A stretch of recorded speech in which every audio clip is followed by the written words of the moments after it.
దేవునికి స్తోత్రం. మన ప్రభువును రక్షకుడైన యేసుక్రీస్తు వారి నామంలో అందరికీ ఉదయకాల శుభములు తెలియజేయుచున్నాను. ఈరోజు దేవుని వాగ్దానము యాకోబు పత్రిక 5వ అధ్యాయము 17వ వచనము. ఏలియా మన వంటి స్వభావం గల మనుష్యుడే. ఏలియా గారు మనలాంటి స్వభావం కలిగిన మనుషులే అయినప్పటికీ మనలాగానే సనుక్కోవటము, మనలాగానే ఫిర్యాదులు చేయటము, మనలాగానే అపనమ్మకము, అలానే ఇదంతా మనలాగానే చేస్తూ ఉన్నారు. అయినప్పటికీ ఏలియా గారు చేసింది ఏంటంటే ఆసక్తితో ప్రార్థన చేశారు. దేవునికి ఆసక్తితో ప్రార్థించినప్పుడు దేవునితో వదలకుండా ప్రార్థించారు. ఇక్కడ మనం నేర్చుకోవాల్సింది ఏలియా గారిలో అదే. అందుకు దేవునికి వందనాలు. రేగు చెట్టు కింద చతికిలబడ్డాడు. మనలాగానే మనం తరచుగా చేసినట్టే దేవుని మీద సణుక్కున్నాడు, ఫిర్యాదు చేశాడు. దేవునితో సంబంధం ఏర్పరచుకున్న తర్వాత మాత్రం కథ మలుపు తిరిగింది. మన వంటి స్వభావం గల మనుష్యుడైనప్పటికీ ఆసక్తితో ప్రార్థన చేశాడు. ఇంతకన్నా శ్రేష్టమైన ఆనందం మరోటి లేదు. ఏలియా కేవలం ఆసక్తితోనే ప్రార్థన చేయలేదు, ప్రార్థనాపూర్వకంగా ప్రార్థిస్తూనే ఉన్నాడు. ఇక్కడ మనం నేర్చుకునే పాఠం ఏంటి?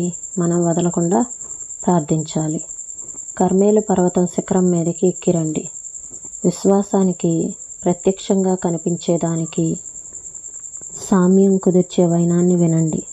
ఆకాశం నుండి అగ్ని దిగిరావటం కాదు ఇప్పుడు కావాల్సింది. ఇప్పుడు ఆకాశం నుండి జలధారలు కురియాలి. అగ్నిని అవరోహణం కమ్మని ఆజ్ఞాపించిన మనిషి ఇప్పుడు అదే పద్ధతిలో అదే సాధనాన్ని ఉపయోగించి వర్షాన్ని రప్పించాలి. ఏలియా నేల మీద పడి ముఖము మోకాళ్ళ మధ్య ఉంచుకొనెను అని రాయబడి ఉంది. అంటే అన్ని ధ్వనులను, ఏకాగ్రతకి భంగం కలిగించే శబ్దాలను దూరంగా ఉంచాడన్నమాట. ఇలాంటి భంగిమలో దుప్పటి ముసుగేసుకొని బయట ఏం జరుగుతుందో కనిపించకుండా ప్రార్థించాడన్నమాట. సేవకుణ్ణి పిలిచి నువ్వు పైకి ఎక్కి సముద్రం వైపుకి చూడమన్నాడు. అతడు వెళ్ళి చూసి తిరిగి వచ్చాడు. ఏం లేదు అన్నాడు. ఈ పరిస్థితుల్లో మనం ఏం చేస్తాము? నేను ముందే అనుకున్నాలే అంటామేమో, ప్రార్థించటం చాలిస్తామేమో. ఏలియా అలా చేశాడా? లేదు. మళ్ళీ వెళ్ళు అన్నాడు. సేవకుడు తిరిగి వచ్చి ఏం లేదు, మళ్ళీ ఏం లేదు. కొంతసేపటికి అతడు తిరిగి వచ్చినప్పుడు మనిషి చెయ్యంత మేఘం కనిపించింది అన్నాడు. ఏలియా చెయ్యి అర్దింపుగా పరలోకం వైపుకు చాపబడింది. జవాబు వర్షం క్రిందికి దిగింది. ఎంత త్వరగా కురిసిందంటే తన పంచకళ్యాణి గుర్రాల సహాయంతో అహాబు సమరయ ద్వారాన్ని చేరలేకపోయాడు. ఇదే విశ్వాసానికి, ప్రత్యక్షానికి సామ్యం చెప్పే ఉపమానం.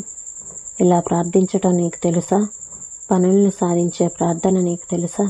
కనిపిస్తున్న పరిస్థితులు ఎంత నిరాశాజనకంగానైనా ఉండొచ్చు, కానీ వాటిని లెక్క చేయవద్దు. మన పరమ తండ్రి పరలోకంలో ఉన్నాడు. ఆలస్యం చేయటం కూడా ఆయన మంచితనంలో ఒక భాగమే, మనకి లాభమే. 3 పిల్లలు విశ్వాసానికి నిర్వచనాలు చెప్పారు. మొదటి బాలుడు అన్నాడు, విశ్వాసం అంటే క్రీస్తుని పట్టుకోవటం. 2వ పిల్లవాడు పట్టుకునే ఉండటం అన్నాడు. 3వ పిల్లవాడు ఎప్పటికీ వదలకపోవటం అన్నాడు. తుమ్మ జిగురులా అంటిపెట్టుకొని వదలని విశ్వాసం ఇది. ఈ మాటలను ప్రభు మన వెనుకల్లో దీవించునుగాక. ప్రార్థన చేసుకున్నామండి. స్తోత్రం తండ్రి, పరిశుద్ధుడా, ప్రేమ కలిగిన దేవా, నీకు వందనాలు ప్రభా. ఏలియా మన వంటి స్వభావం కలిగిన మనుష్యుడే. ఏలియా గారు మాలాంటి స్వభావం కలిగిన మనుష్యుడే అయినప్పటికీ దేవా పట్టువదలని అయ్యా ప్రార్థన చేశారు తండ్రి. పట్టువదలని విశ్వాసంతో ఉండే ప్రార్థన చేశారు ప్రభా. పనులు జరగాలంటే, మా జీవితాల్లోని కార్యాలు జరగాలంటే నా తండ్రి నాయన పట్టుదల కలిగిన ప్రార్థన మేము కూడా ప్రార్థించడానికి మాకు సహాయం చేయండి ప్రభా. అయ్యా నీకు వందనాలు చెల్లిస్తున్నాం ప్రభా. ప్రార్థనలకించే దేవుడు తండ్రి, నీకు వందనాలు ప్రభా. అయ్యా పరిస్థితులు ఎలా ఉన్నప్పటికీ, నిరాశాజనకంగా ఉన్నప్పటికీ నా తండ్రి పరిస్థితులన్నింటినీ మార్చగలిగిన దేవుడు నా తండ్రి.